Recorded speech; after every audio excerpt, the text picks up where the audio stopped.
Good morning friends. ഇതുണ്ട്, ഇത് നല്ലൊരു ചെടിയാണ്.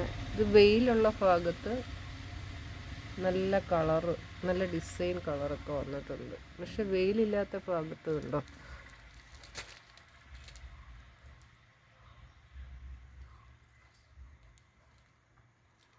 കണ്ടോ, ഇങ്ങനെയാണ് വന്നേക്കുന്നത്.